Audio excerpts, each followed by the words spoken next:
This is for you kids if you're watching the video later. I miss you very much and I'll see you soon. But they're up here on the stage with me today. Thank you. So yeah, we're going to be talking about test-driven development and domain-driven design today. Both of the most important DDs, I think. Who in the room regularly practices test-driven development? Yeah? Maybe got 5 or 6 people. It's not too bad. I've had worse. Who regularly practices domain-driven design? Yep. Slightly less. Also, unfortunately, not too surprising. Well, hopefully today is a good opportunity for the rest of you to learn a bit about these ideas, because this is definitely an introductory talk. There's no expectation that you have any understanding of these ideas to start with. So if you're not using them regularly, probably a good idea to start with a bit of an intro to what we're doing today.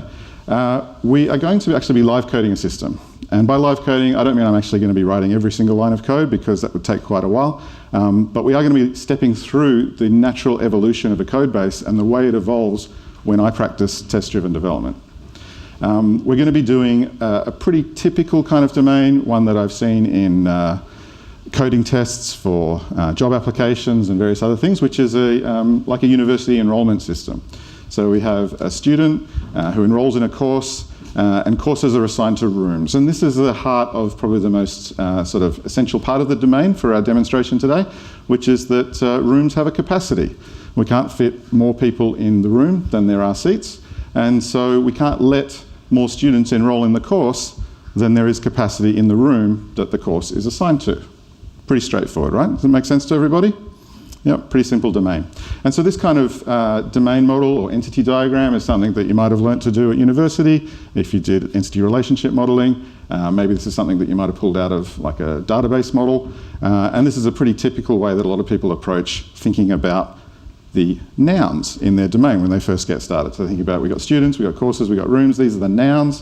What are their properties? Well, we're going to keep it simple today. So students have a name, a course has a name, and it's assigned to a room which has a name and a capacity. And that's as straightforward as it's going to be. Now let's talk about test-driven development. So TDD is a wonderful practice. I love doing it. I know there are people out there who've tried it and didn't love it so much, but I'm hoping that by demonstrating the way I do it, I can communicate to you what I love about it and maybe inspire you to give it a try.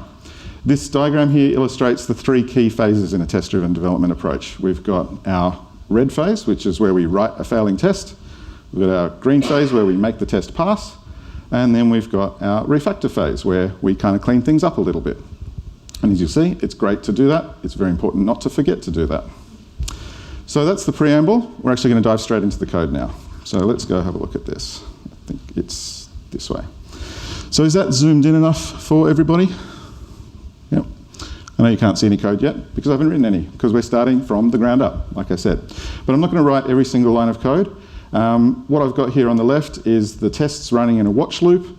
And on the right here, I'm going to be stepping through the Git history. Every commit or micro step in the TDD cycle is committed to an individual step, so you can come back and check it later. It's all on GitHub, and you'll see how the code base evolves. So the first thing we're going to do is run a little forward script, which is going to add a test. And as you can see, it's failing, so that's good. We're in the red phase, and our test is pretty straightforward. We're using the Web Application Factory for Microsoft's MVC testing. We're using XUnit with a fact, and I'm writing this test given. I am a student when I register. So all we're doing is posting to a student's URL, and we're saying it should register a new student, which is just a method down here which contains the assertion. So I like to put these assertions in meaningful names. It just helps me read the test. What's it actually doing? The people with some experience here might recognize this as kind of loosely following the BDD format. I'm not strictly following Cucumber or any of that syntax. I think they're great, but also for a simple application, maybe not necessary. And one of the things I want to say with this is that even though I'm talking about domain-driven design, the way to think about the demo here is that it's kind of showing you what could happen if you start building a system thinking that you don't need domain-driven design. You might have heard that domain-driven design is really complicated. It's only necessary for really big systems with lots of business rules, and you think this is pretty straightforward. We've just got one business rule and a bunch of sort of CRUD operations, so we're not really going to be worrying too much about domain-driven design. So you'll see the DDD concepts will sort of gradually filter in as they become necessary. But this first red step is here. We've got a failed test because we're posting to a URL that doesn't exist. If I go back and look at the actual code here, I got nothing. No controller, just a program.cs and nothing else. So of course it's going to fail. So let's step forward in the Kit repo, which will add for us a students controller. So the really important thing about the green step is you want to make it as small as possible. You want to do as little work as you need to do to make the test to pass. And since all the test was doing was asserting that we were getting back a created status, all I have to do in my controller is assert that is return a created status. That's it. Red, green. Simple as that. So let's add another test. We're going to say it should register a new student, but also it should do some other things. It should allocate a new ID. So what does that assertion look like? We're actually going to read the response object as JSON, as a student response class. We're going to assert that it's not null. We're going to assert that it has an ID property that is a non-empty good. And of course that's failing because, as you saw before, the controller was literally just returning a created class with no payload. So how could the test pass? So let's make it pass. We're going to return a student with an ID, and now the test is passing. So we've done red, green. I haven't done much refactoring yet. We'll get to that in a second. One thing that's important to note here is that I've not used the same class for my object that I'm returning from the API as I'm using in the assertion here. This one I'm calling a student response, and this one I'm calling just a student. Anyone think about why it's important to use different objects on these two sides of the test barrier? Well, if you're referencing the same class, it'll always pass. Yeah. Well, maybe not always pass, but it'll pass for a whole bunch of changes that you don't want it to pass for. So what we're doing with this kind of API test is we want the tests to act as an external consumer of the API. So if we're referencing the same class and we modify the schema, the tests are just going to get that picked up immediately. You'll probably maybe even automatically refactor them and won't even notice that the tests have changed, and they'll keep passing, but your other API consumers will start failing. So by having these two independent classes, we have the opportunity that if we change the schema, the test will pick it up, and we can make sure that's an intentional and a deliberate change, or at least not a breaking change. So yeah, we're reading from it, and now it's passing because we're returning the student object. So let's do a little bit of refactoring. And this is where we start to see a little bit of DDD thinking coming into this. One of the most important ideas from domain-driven design is the concept of the ubiquitous language. So the ubiquitous language is an idea that says the terminology, the words in your business are important and significant. The meaning is unique to your business. You want to get clarity on what those words mean, and you want to use them in your code base. So when I talk to these my business stakeholders and we talk about the students signing up, they say students register. So it might have been tempting to come in here and create a controller and to call this method post or create. Who does that by default? It's in all the examples from Microsoft, right? You want to create something, you do an HTTP post, you call the method post or create. But that doesn't communicate anything about the business intent. So I've used the word register here for the controller method, but also why stop there? I can use it as a name on what's called a static factory method. So we've got our student class here and a register method, which is a public static factory method. I really like this pattern. It lets you name your constructor effectively, which lets you communicate the business intent. So now when I'm reading this code, it literally reads the way a business person would say, well, the student is registering. That's literally what the code says. So that's what it means when we talk about ubiquitous language. You're using it in the code. So I've just literally moved that constructor call into that static factory method. And of course the test is still passing because that was a pretty straightforward refactor. Now we can get back up and add another test. Don't know what's going on there.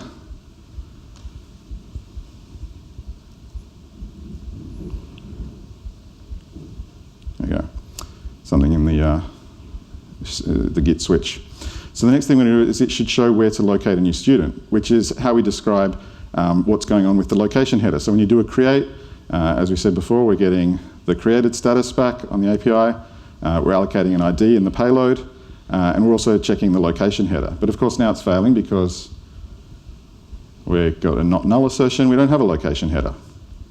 So let's back to our controller, and we'll add the location header. Because the location header now needs to have the ID in it, we've pulled our student register call out to create a student. We're referencing it in the created argument to give it the location header and the payload there. So we've got our student ID in the header and our object in the payload. We're going to add another test now to start checking some details. So we're putting the name of the student here. So we've added up in the given condition of the test, register student request with a name, just setting it to a GUID, passing in that in the post payload, and when I return the response content, we're asserting that what we get back in the name matches. Now, of course, it doesn't yet because we're not doing anything. So that's the nice thing about the red and the green. So now, because we had our register method, this was actually quite straightforward. We have our register student request here. We pass that straight through to the register method, which is where we've already decided is now the home of the logic that takes care of sort of setting new students up in a registration process, and that assigns the name. One thing you'll notice here is just literally how small these steps are. I'm adding the tiniest little step in the test that I possibly can, and I'm implementing the tiniest piece of logic that I possibly can. I often think about this as being a bit like walking a tightrope. You're balancing between the tests and the implementation. If you do too much work on either side, you're kind of wobbling out to the side there, and there's much more risk you're going to fall over and hurt yourself. When you take tiny little wobbles in either direction, it's just kind of like swaying from left to right. You add a little bit of test, add a little bit of code, a little bit of test, a little bit of code, back and forth. It feels great. Once I got used to doing this, I actually find myself getting more and more uncomfortable the more code I write in a given cycle, until I get really unhappy and I just kind of trash it, go back and start again with a smaller cycle. So let's step forward again. So this is something that's not actually part of the code, but something I want to show off, which is kind of cool. I've been really thinking deeply about this ubiquitous language idea, so much so I've actually been working on an IDE extension called Contextive, which you might have seen popping up a little bit here, which helps you document your ubiquitous language. So let me show you what that looks like. Down here in, oh, where's it gone? That was in the, sorry, these zoomed in windows are very hard to work with sometimes. There it is. So it's just a YAML file. You can define a context. We'll talk about context later maybe. The purpose of the university is to allow students to register and enroll in courses. And we define the key terminology. So far we've got a student, definition, a person who would like to study a course, and some example usages of that sentence, that word in a sentence. So I really like to capture how do the domain experts actually use this word? What are the sentences they use when they're doing this? Because I think that carries a lot of meaning with it. So the student has registered at the university, the student has enrolled in the course, we're starting to see some other things that happen to the student, and we've defined register. So if I hover over this now, you see down here, we get this extra bit of information, that definition. And if we go back and look at the code, hover over the word register there, you'll see that there too, the process of a student registering with the university.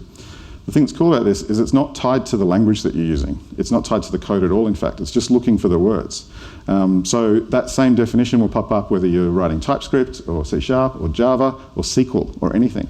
And it actually guides you to use the code, because one of the things it does is puts the terminology into your autocomplete as well, which I know comes from the classes. But one thing that's cool about this is it's not tied to the class. So even before you've created any code, if you've got that ubiquitous language there, you're going to get it in the autocomplete, and it's going to guide you to use the terminology in the code. So this extension is called Contextive. I'll have a QR code later for it if you want to check it out. But you'll see as we go here, I occasionally add a definition to the glossary file, and they'll get bigger as we go. So I'm going to add a test here for checking a registered student detail. So what we've been doing so far is literally just the registration process itself. We had a test called given I'm a student when I register, and a bunch of assertions. It should register a new student, it should allocate a new ID, it should show where to locate the new student, it should confirm student details. And now we're adding a test for given I have registered when I check my details. So we're doing a post async, and now we're doing a get. So we're getting the new student location from the header, which is what the API consumer should be doing. And of course it's failing now because we don't have the get operation yet. We've only got the post operation.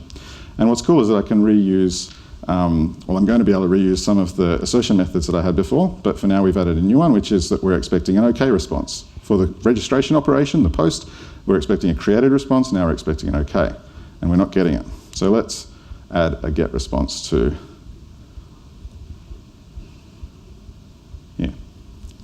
what was the simple thing I could do to make it pass? Literally just return OK and nothing else. So that's all I've done. I'm not going beyond what my tests demand of me.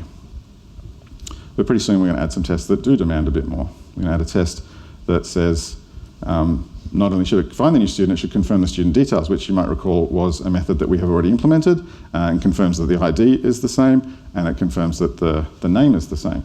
But of course they're not, because we're just returning an OK with nothing in it. So now let's just return a hard-coded student. This is another thing I do quite regularly with TDD, just to slice those steps up even more, is throw in some hard-coded data. There's absolutely nothing wrong with it. What it does is it helps you validate that the flow is working before you parameterize and add in a little bit more complexity. So adding it with a hard-coded value gets my test passing, because I've only ever asserted that we're registering with a test student here. But now it's time to make it a little bit more robust, so we're going to parameterize this test, pass in some inline data with an X-unit theory, but we're still only doing the one, so it's still passing. So we've refactored the test as like a preparatory step, and now we're doing this. Now we're going to add a test with another student. Now it's nicely parameterized, it's easy to add a second piece of data, and of course we're going to have a problem here because we're returning a hard-coded piece of detail. So now this is the point where we actually have to do something that probably a lot of people would have done a lot sooner, which is to add some persistence. Because you might notice we weren't doing any persistence, we were just returning something that was generated based on the payload that was passed in. So now let's have a little bit of a bigger step, which is we add entity framework, we get a university context, we add the student to the student's DB context, save the changes, and now we can get it with the student's find operation, and our test is passing. Do a little bit of refactoring, because the first time I did not use async methods, but I'm cool, so I use async methods, of course, who doesn't? And now we're going to do a little bit of refactoring in the tests, because now we've got multiple tests that were doing the same thing. I've created this API object, register student API, which is like a wrapper around the HTTP operations. If you're using like OpenAPI or something, you can even auto-generate this stuff. But for a simple thing like this, I often just find myself writing them manually, and it encapsulates the standard operations like register a student and get a student, and encapsulates the HTTP client. And so now I can reuse those across my tests, and it makes my tests a little bit more readable as well. So I'm calling API register student, asserting on the responses, and then we're doing it for, given I've registered when I check my details. So a little bit of refactor triggered by the fact that I'm doing that in multiple places in the code. The other thing we can do, looking across our students controller, an opportunity for refactoring, we've got a get operation, so we don't have to hard code the URL in the created now. We can change it to a created at action, pass in the name of the action, which is just get, and the data to render into that URL, which is the ID, and that simplifies the URL there. So if you didn't, not familiar with that, let's go back a step. So we used to have created with students and the student ID, and then we go forward now, created action with a get. So this is a little refactor. Again, only one thing at a time, tests or code, not both. We're going to add a test to check that an unknown student... Between those two? What was the question, sorry? What was the distinction between those two ways of doing it? In terms of how to specify the location header? Is it? The like two different create methods that you had. Oh, yeah. So the question was about the two different created responses. So let me go back there. The first one was created, and you pass in the URL directly, so you kind of manually construct it. But what you notice here is that the path is duplicated between the route on the get operation and in the created argument here. So to avoid that duplication, there's a helper method, which is created at action response, which basically says it was created and this is the action that you can use to get it. And so we pass in the name of the method. So if I change this from get to like retrieve, then I would have to put retrieve there. So there's a little bit of coupling, but the coupling is to the name of the method, not to the route. So if you change the route or put anything else in there, it sort of ties through. I find it just helpful to reduce duplication of that sort of API surface area. That's the only difference. Right, so now we've got to add a test that asserts that we get a 404, which we don't, because if we say, given I have the wrong ID, when I check my details, it should not find the student. So we've got a new assertion to say we get a not find, but actually we're not getting a not found. What we're actually getting is a 500, because if we look at the controller, we had no smarts here about what we're getting back from find async. And if you know Entity Framework, it doesn't give you any kind of nice response type or anything. It just literally returns null. So we're getting a null exception. I was trying to deserialize the exception in the JSON, so you get a JSON exception. But it's pretty straightforward to fix. We just check if it's null, return not found, otherwise okay. There's definitely nicer ways to do that, but for now, that's fine. And that's pretty much actually it for all the students. So what we're going to do now is we're going to start a little bit of refactoring in preparation for the next step, because we've got to start working with courses and rooms.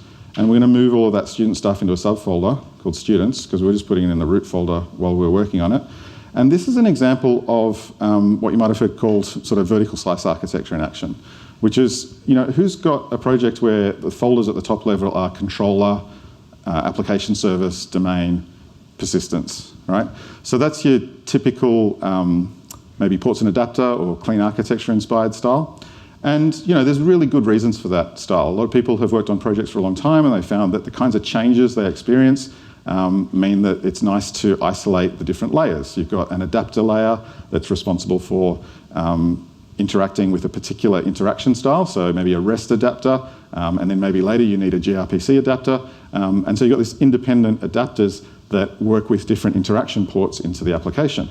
And then you separate out a port layer, which encapsulates the business logic flow, and then inside that you've got your application. Ports and adapters not strict about what you put in the application, but if you're doing DDD, it's probably going to be some rich domain models. So this is a slightly different approach, which is that rather than using the primary organizing principle of the ports and adapters, we use the primary organizing principle of domain operations. And so stuff to do with students is put into this students folder, and that becomes like our top level organization.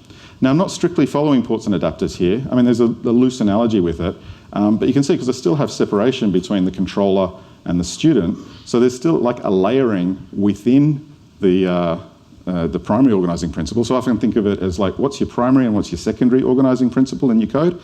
In this case, I'm using the primary organizing principle of the domain and the domain procedures, and the secondary organizing principle is the layering.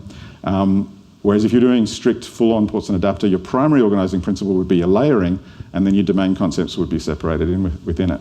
One thing that's interesting about this that I've found is that when you're first getting started on a project, the kinds of changes that you get tend to be domain-oriented. You're evolving your model rapidly. So when you add something to a student, all of the changes are in that student's folder, which is quite nice. Once the solution and the domain becomes more mature, more of the changes that you get tend to be isolated to layering.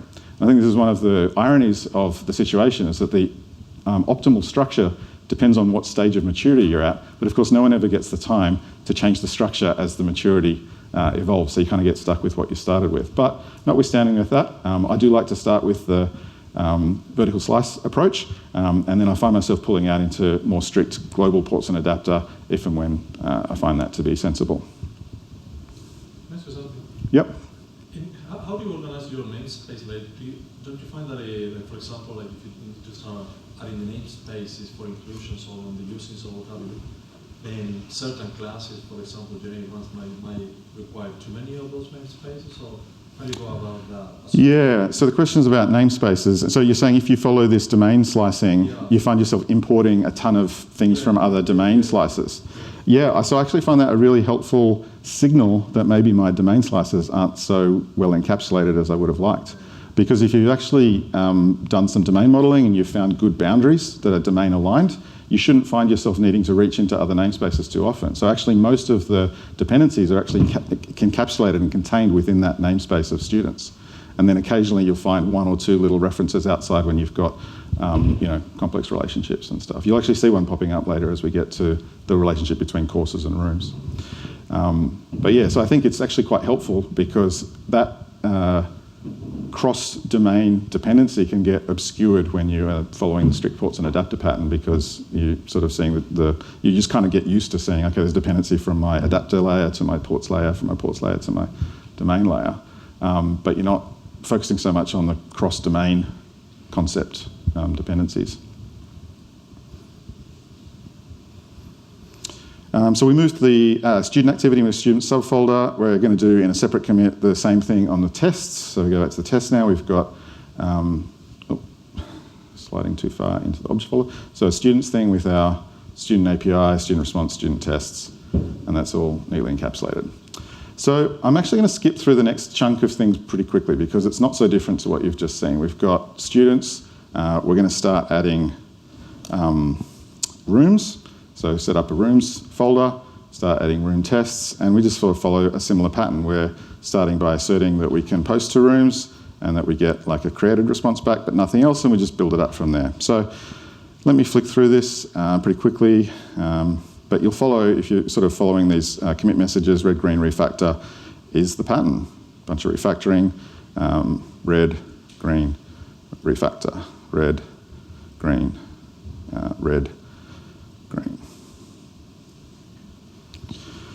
So we'll get through the rooms, adding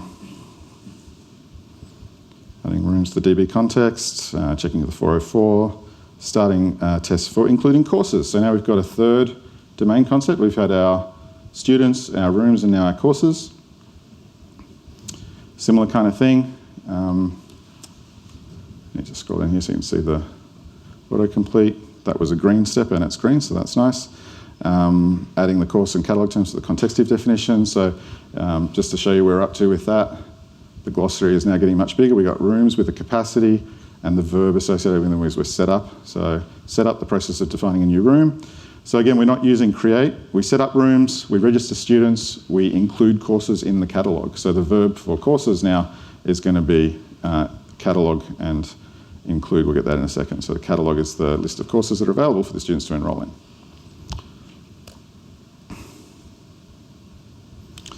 And test ID. The part I want to get to soon is when we start looking at the relationships. So location header, implementation, red, green, refactor, checking existing courses. Adding a test to confirm that a course can be linked to a room. So here's where it gets a little bit more interesting. So we've got our course tests, and we should confirm the course details. So before we had the name, now this is what's been added to this test, that we are getting the room ID. But of course it's failing because I haven't showed it to you yet, but since you know the pattern that we followed before for students, you can imagine that we've got course including catalogue, and that is the constructor method, and it's just setting the name at the moment. So the simple thing to do to make this pass is just to set the room ID. Room request equals room ID request. So that's making it pass, but I'm sure you can already imagine there's problems here. What if it's an unknown room, or what if it's not specified? So let's start adding some tests for those cases. So we had a test for when the room ID is not specified. Now the interesting thing of that is that we are expecting a bad request response. Let me go back to the test. It should not include the course, we get a bad request, but actually we're getting that by default because it's failing to deserialize because we're expecting a room ID and don't have one, or the null room ID GUID. So that's not so good, but we're going to add another test now to assert on a wrong room ID. So now, that's going to fail. So let's go back to our course controller and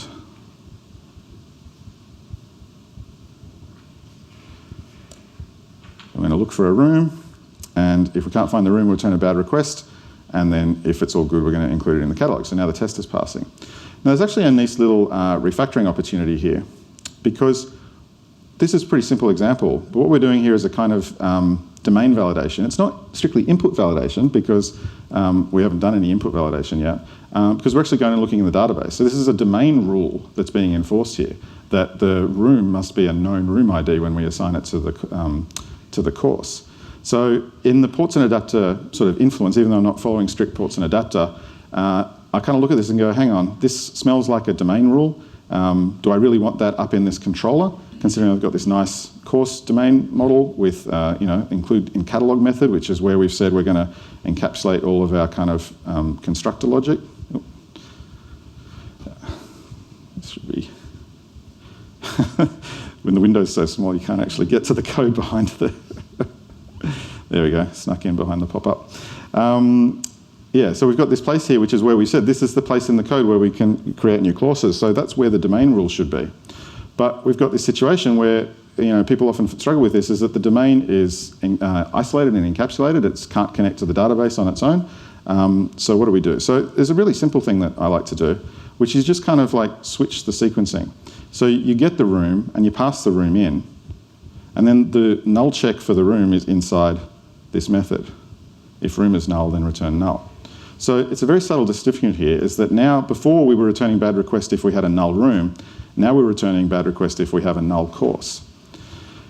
Now, the reason I find this to be more sustainable is that a null course encapsulates all possible reasons that we might fail. If we add more reasons why we might not be able to add a course in the future, they're going to go into that including catalog method, and this controller is not going to have to change, other than to request, gather the data that's needed to provide to execute the rules. But before, when we had room as null, we kind of said, well, this is the place where we check the rules, so all the rules are going to be in here. And we've kind of got our domain logic smeared between our controller and our domain method. So even though it kind of looks very similar, it's a subtle distinction around, are we testing the outcome or are we testing the rule itself? And in this case, now we're testing the outcome, which I think is a better way to do it. I'm not saying this is the best way to do this, by the way. I actually really like functional languages that don't let you have nulls at all, and other patterns like monads and result types and things. But for now, keep it simple. We're just going to test for null. So let's go back to our next test. We're going to encapsulate the process of setting up a room before including a course. So this is just a bit of encapsulation in the tests. Probably don't need to have a look at that. And then adding a test to a certain unknown course is 404, so that's pretty similar to what we had before. And now ensuring that we respond with a 404 when we have an unknown course in our GET response. So there's another refactoring opportunity here which actually simplifies this, which is when I first started doing it, we just set the room ID as a property on the course. But if you're using NDC framework, and for a simple application like this, I don't see why you wouldn't just use the virtual room property, which makes it like a lazy loaded relationship property. So now rather than checking for the room ID, we actually just set the room on the property. This is going to come in handy in a little bit when we start looking at the reverse relationship, with enrolments and things. So speaking of enrolments, we're going to start looking at enrolments now. So we've got all of our base data set up. We've got students, rooms and courses. And now we actually have to do the meat of the operation, which is students trying to enrol at the university. So let's start testing the enrolment process. We're going to add an enrolling tests. Similar to before, we're going to start with something pretty straightforward. We're going to set up the data here. So we're creating a course, setting up a room, including a course in the catalogue, registering a student, and then we're calling the enrolment API to enrol the student in the course. Now, of course, it's failing at the moment because we haven't implemented anything. So let's move forward, starting the implementation of the enrolment process. Enrolling controller, again, just to create it. So let's step through this a little bit. So we've updated our contextive definitions, adding a test to confirm the new enrolment on a successful enrolment. It's just passing back an enrolment object with an ID. Adding a test to confirm the student ID is in the enrolment, so we'll add that. Adding a test to confirm the course ID is in the enrolment, so now we'll add that. So as you can see, super, super small. Adding a test for an unknown student ID. And again, just like we started before, we're just going to do the null check here. So if a student's not found, we do a not found. The reason for a not found here rather than a bad request is because the route is actually like a sub-resource of the student. So if the students and the student ID is not known, I think this is more appropriately a 404 rather than a bad request, because a bad request would make more sense if there was some issue with the payload rather than the route. Add a test for an unknown course ID. So you see what I mean in a second. So we got not found for student not known and bad request for a course not known. Now, this is where you might be thinking, hang on, before you put some effort into abstracting these kind of business rules away, well, we haven't done that yet, because we're going to start thinking about the business rule first, because the important criteria, so we just add the location header quickly and retrieve the enrolment. Now we need to add it to the database. refactoring the created at location header. And this is the meat and potatoes, adding a test for failing enrolment if the course is full. So let's go back to our enrolling tests. I'll come down here. So setting up a bit of a monster test here. If I am setting up a room which has a capacity of 3, and then I register 3 students, my 4th student should not enrol with errors. But of course, at the moment, it is enrolling because we're not yet checking the enrolment count and checking that it doesn't exceed the course capacity. So let's have a look at a pretty naive way of doing that. In the enrolling controller, we're getting the number of enrolments with the count async, testing if +1 is greater than the room capacity, then return a bad request. Now, this is definitely business logic, right? Like, there's no two ways about it. We've got a +1, we've got a greater than condition. Like, this is actually the heart of it. So what's this doing in our controller? We're sort of mixing our things here. We've got business logic and adapter logic. So let's have a look at what we would, like one little step that we can do is rather than, we can just encapsulate the check. So would enrolment exceed capacity? So again, we're using like domain terminology for this operation. Would enrolment exceed capacity as a property of the room? But even that is a bit clunky. I'd really like to express it a bit differently. What I'd like to be able to do is just say course enroll. Now, I can't do that straight away, but what I can do is refactor a little bit to actually say, I might be able to do that if we use these virtual properties because we can have enrolments as a collection, a virtual collection. Now, is this the perfect thing to do if you're looking at like a super much more complex application? Maybe you wouldn't want to make heavy use of these sort of virtual properties, but as I said, this is something simple. We started out thinking we didn't even need DDD. We're just using like DDD light kind of ideas like the Ubiquitous language and starting to encapsulate a little bit of business logic as we go. So in this case, yeah, it's a simple enough implementation. The tests are going to stay the same either way, so let's just go with this for now. So we've got our enrolments as a virtual collection, so we can get the count right here. Count +1, if it exceeds the room capacity, return null, otherwise do it. So we've gone back to that nice pattern before where we're actually encapsulating the domain logic behind domain terminology, and now it reads like what a business domain person would say. The enrolment happens when a student enrolls in a course, or the course enrolls a student. Now, there's a problem here. We think everything's done. Students can enrol. There's much more stuff to do, but let's get this live so that we can start collecting enrolments. And we get it live and people start enrolling because our university is very popular. And all of a sudden, we start getting some bug reports. And the first bug report we get is that we've got too many enrolments. We've had a room that, so we've had a course that has exceeded the capacity of the room. So thinking about the really naive implementation that we just did, what do you think could be the reason? Like, how could that have happened? We've got a check. We put a lot of effort into putting it into this enroll method. How could it be that we end up with 2 students, well, 1 too many students enrolled in the course? Yeah. Between read and write. Exactly, yeah. So someone said race conditions, someone said delay between read and write. That's exactly what's going on. So if we get 2 concurrent students enrolling, they're both going to come in here, they're both going to read the enrolment count at the same time in parallel, they're both going to check that the +1 doesn't exceed the capacity, they're both going to let the enrolment through, and they're going to say, you're on your way, good to go. But as a result, we end up with, say, 21 students enrolled in a course that's allocated to a room with only capacity for 20. So what are some of the ways that people typically resolve this kind of race condition? Use SQL Server to kind of do an update and see how many rows are affected, that kind of thing. Yeah, so there's a comment about using SQL Server to do like a query or to do a check of the number of rows affected, or maybe double check it afterwards. Someone says a semaphore, some sort of lock. Yeah. Yep. So if you're thinking about locking, different ways of doing locking, you might do an optimistic lock where you let the operation go through, but you're looking for something that you can assert on commit that 2 things have changed. In DDD, the concept that often gets attached to that idea is called an aggregate, if you've heard that term. An aggregate is, I think, more appropriately thought of as being an encapsulation of business rules, but it does invoke a lot of ideas around serialization of operations because it has to be consistent. So this idea of transactional consistency on everything contained within an aggregate is really important.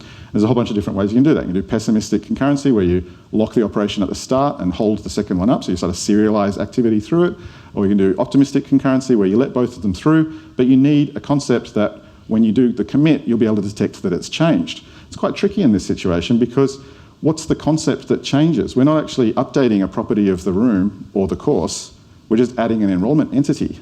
So if we wanted to work out what had changed, we need to introduce some new kind of concept or maybe increment a counter on the course entity itself so that there'd be like an update to that entity and we could see that the entity had changed. But if we're just slotting in two separate enrolment entities or records, it's going to be much more complicated for us to assert that there's been two concurrent additions to the same course. Now, this is all very interesting technical navel-gazing. We've talked a lot about brace conditions and different transactional consistency modes.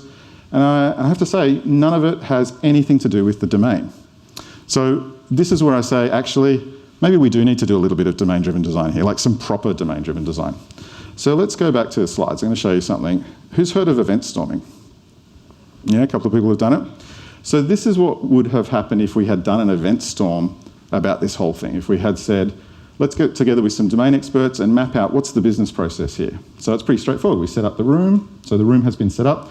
The orange cards, you'll notice they're all in past tense verbs. So this is what we mean by domain event, a fact that has happened. So the room has been set up. The course has been included in the catalogue. The student has registered and the student has enrolled in the course. The purple cards that I put on top of that is a pattern that I quite like that Ardling from DDD Europe and DDD Academy talks about, which is the idea of constraint modelling. So we look at our event flow and we say, where are the constraints? Where are the limits to what we need to do? And so the first constraint is that we can't include a course in a catalogue unless it's allocated to a room, and we can't overfill the room. So we've implemented both of these constraints, right? You saw me add tests for them, and we added logic to check that they're right. So, but what's the insight that we can gain from this? So it turns out by actually speaking to the domain experts and visualizing in that way, because if I go back to the other one, you go to your domain experts and show them this, and their eyes glaze over, and they go, okay, sure, whatever, just go and do it, I trust you. You show them this, and they can kind of follow the logic. And what they tell you is, no, that's completely wrong. What are you talking about? Why would we allocate the courses to rooms before we even know how popular the courses are? Why would we run the risk that we're going to have 100 people sign up for Introduction to Myths and Legends of Ancient Greece, and only 2 people sign up to, Computer Science 101, but we've put the Computer Science course in the 100-person room and we've put Introduction to Ancient Myths and Legends in the 20-person room? It's completely backwards. The business criteria is we want to optimize the utilization of the rooms. So this constraint, can't overfill the room, is still a real thing. You can't have too many people in the room. But when do you apply it? So it turns out you do a little bit of event storming and you play around with a bunch of events cards and you end up with something that looks more like this. You can set up the room, you can include the course in the catalogue, the students can get registered, the students enrol in the course. We're not checking anything at that point. Eventually then, we engage in some kind of scheduling algorithm, some policy that looks at how many students have enrolled in which courses, matches popular courses to large rooms and unpopular courses to small rooms, and then ends up with courses scheduled. So that can't overfill room constraint is still real. It's still valid. It's a very important constraint. The question is, when do we enforce it? Do we enforce it when the students enroll, or do we enforce it when we have more information? And if you never talked to a domain expert and you just went straight into entity relationship modelling, you would have completely missed this, as we did. And in fact, another thing that sort of comes out of that is that you can even move the room setup. You can delay the room setup right into the last minute. You can maybe even go and get rooms on hire if it turns out that you have a really popular course, or maybe schedule 2 runs of the course if it turns out that it's super popular, all of which gives you a much better business outcome because you're maximising enrolments, and you're maximising effective utilisation of the resources that you have in terms of the rooms, rather than going and just implementing heaps and heaps of technical constraints around transactional consistency patterns and all sorts of stuff off the base of an assumption that you as developers made about the domain because you never spoke to a domain expert. Now, this is a really simple illustration of this pattern, but I guarantee you all of you have fallen prey to this at some point, whether you realise it or not. I know I certainly did. It's something that happens a lot. As developers, we think we understand the domain, and we construct convoluted technical solutions to try and protect what we have misunderstood. But a little bit of domain modelling, a little bit of conversation, a little bit of collaborative visualisation of what's actually going on, and you end up with a much deeper understanding of the domain and an implementation that's going to be a lot better for you. So having come up with this, and this is where I really like the combination of TDD and DDD, is that we've suddenly realised that our solution is not correct. It's going to require some pretty drastic changes. So let's get back to the code and see what we're going to do. Well, I forgot to show you, I actually did construct a test to validate the race condition here. If we go back to our enrolling tests, we've got this test here that says if I've got a room with capacity 3, and I set up 2 enrolments, and then I have a third and a fourth that happen concurrently, and the way I do that is that I save the tasks and I use task when all, so they get kicked off concurrently without waiting, and then I wait the task when all, and then I get the results back, and you'll see that it almost always fails. Now, it is a race condition, so in theory, if I ran this a whole bunch of times, it might pass sometimes, when maybe 4 gets there first or 3 gets there first, but in this case, it failed straight away. So just to sort of prove that that was what was happening, if I comment this out, actually I think I can uncomment these ones, which is now sequential.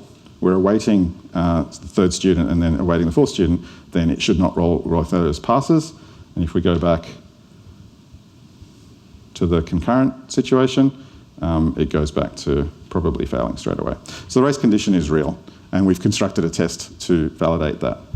But now that we've realised that this is a problem and that our whole design is flawed, we need to fix it up. So we're going to actually remove some functionality. First, I'm going to remove that concurrency test in preparation for removing the capacity check. Now, when I did the capacity check before, I added the test, and then I added the code to implement the capacity check. If I'm removing the capacity check, what sequence do you think I should do it in? Remove the test first? Fail the test first. Exactly.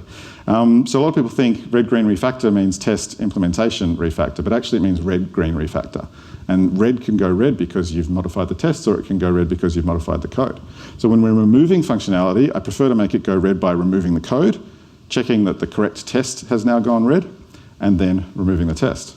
And that's actually another really good insight about TDD, is that red is great when you expect it, and green is great when you expect it. Don't be scared of red. It's not about is it passing or failing, it's about is it doing what you expected. But for you to know that, you have to have an expectation, which means you have to be thinking about what you're doing and doing each step intentionally and deliberately. So now we're going to be going red by removing the functionality. And if we go down here, yep, it's gone red. We had a test that is now failing. We're going to go green by removing the test. Make sure that we haven't sort of over-removed stuff by making other tests fail.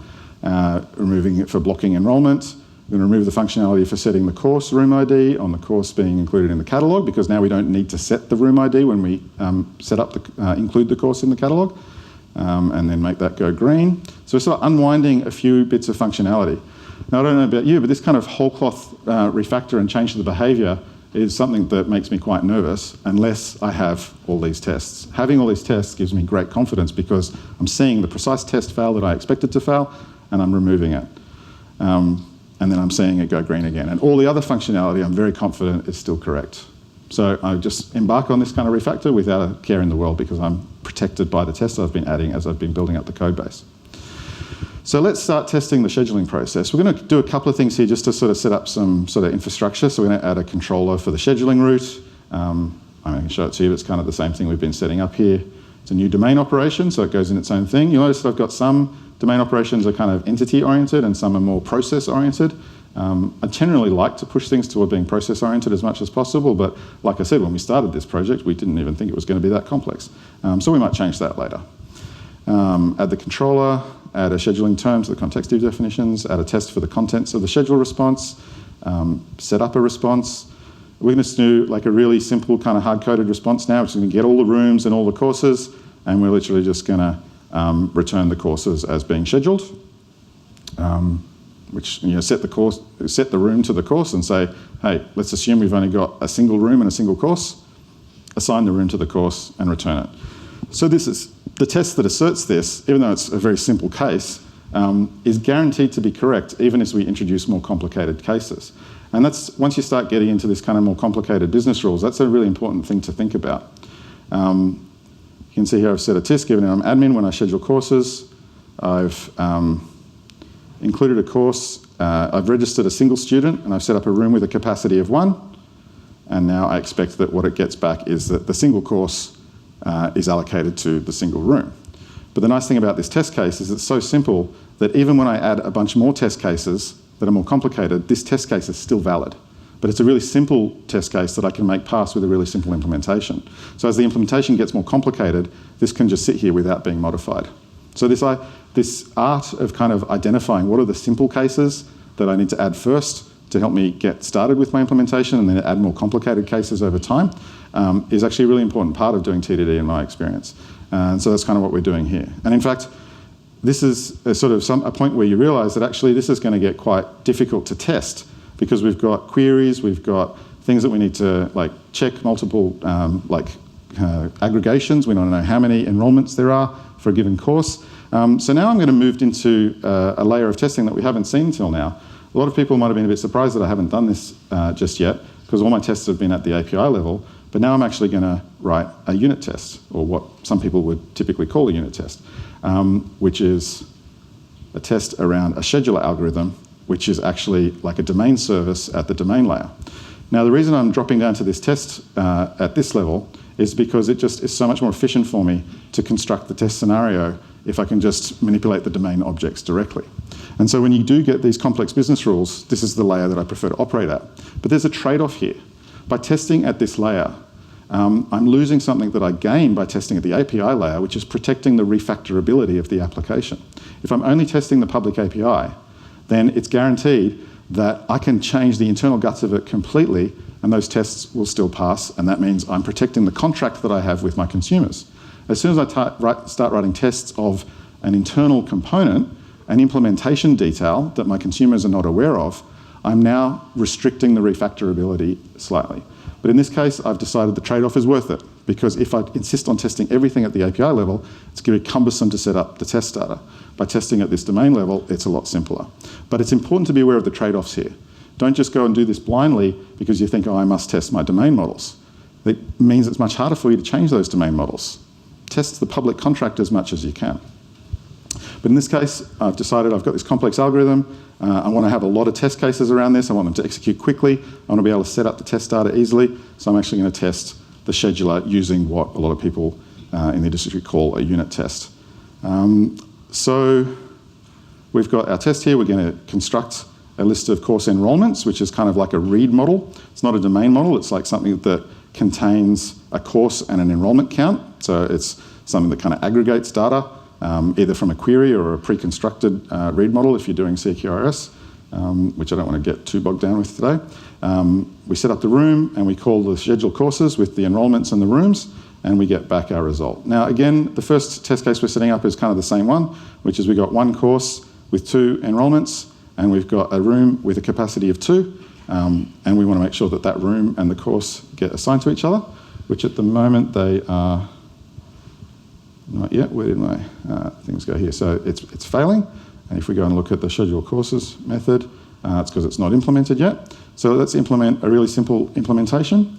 We're literally just going to get the first one and the second one, add them together and return it. It makes it pass. That's cool. So let's add a more complicated scenario to force us to make the implementation a little bit neater. So we're going to say given 2 courses and 2 rooms when scheduling. So we're going to say set up a course that has 4 enrolments and a course with 2 enrolments, and set up a room with capacity 2 and a room with capacity 4. Well, obviously this isn't going to work because now they're out of sequence. We have to have the first course allocated to the second room and vice versa.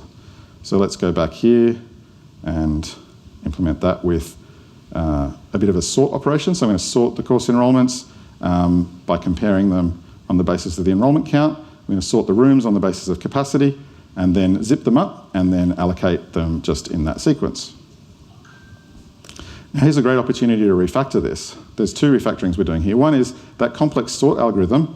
I've pulled that out into a named comparison object by most popular and by most spacious, and that allows me to read this code. Course enrolments sort by most popular, rooms sort by most spacious. It's very much what Eric Evans calls in the DDD books an intention-revealing name abstracted around the complex business rules.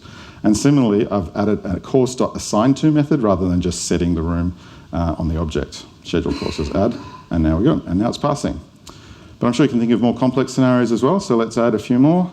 We're going to do a test with, we just did some refactoring in the test to simplify setting up these things. And then now we'll add a more complex scenario that validates capacity, because now we've got 3 courses, 4, 2, and 7 enrolments, and rooms with capacities 2, 6, 5, and 10. So the problem here we're going to get is that if we just go in reverse order of size, the 3rd course will get allocated to the 4th room, the 1st course will get allocated to the 2nd room, and the 3rd course will get, the 2nd course will get allocated to, I'm losing my train of thought here. You want to help me out? Something's going to go wrong. Were you implying that 4 gets allocated to the biggest room that it can eventually you get to 7, and 7 could have gone in, but you've already allocated the room? Is that the thing? Yeah, exactly. I think we're going to end up with inefficient allocation of the rooms.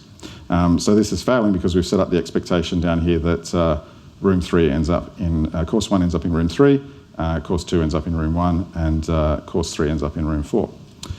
So let's go back and implement this. And part of the thing that we need to do is actually test, can the course fit the room?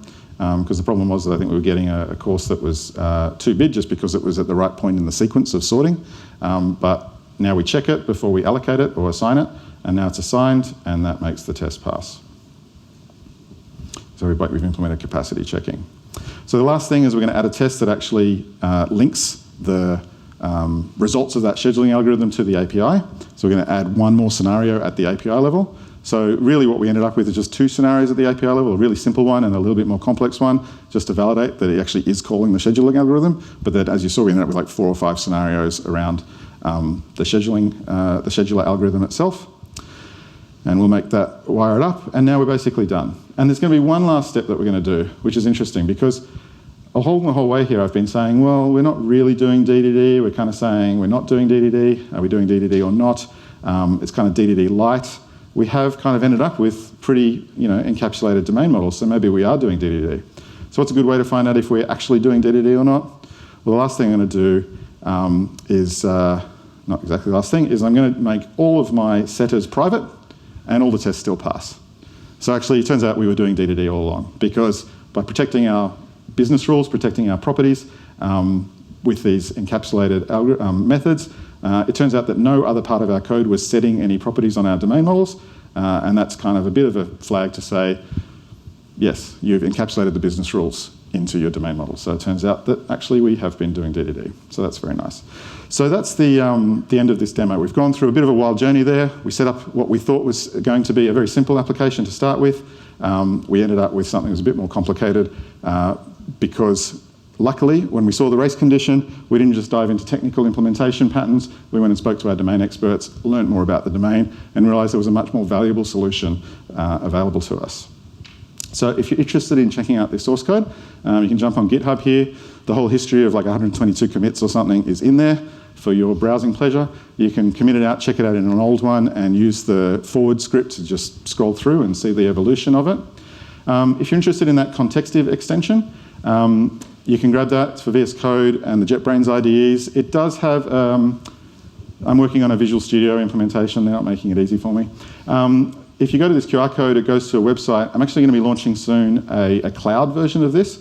The version you saw is where you put the definitions in the YAML file. But with the cloud version, what we're going to be doing is actually synchronizing it between places like Notion or Confluence, so that your domain experts can actually interact with and update the definitions, and we'll sync that back into the cloud and then make it available in your dev environment. And then as a result of that, we'll also be able to make it available in browsers with tooltips and in Slack bots and so on, so that you can get glossary support in all these different places that you're working. And I'm really excited to see that come to life, because I think clearer communication through better, well-defined terms is going to really help a lot of developers engage with and understand the domains that they're working in.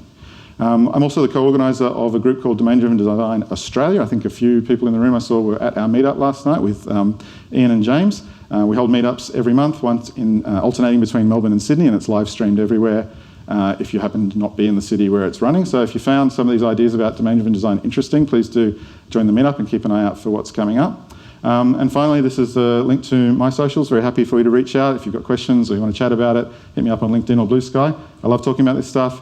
I do run domain-driven design training regularly in partnership with DDD Academy. Yeah, really would be really happy to chat with anybody that's interested. So thank you very much. Really appreciate your time today. Hope you enjoy the rest of the conference.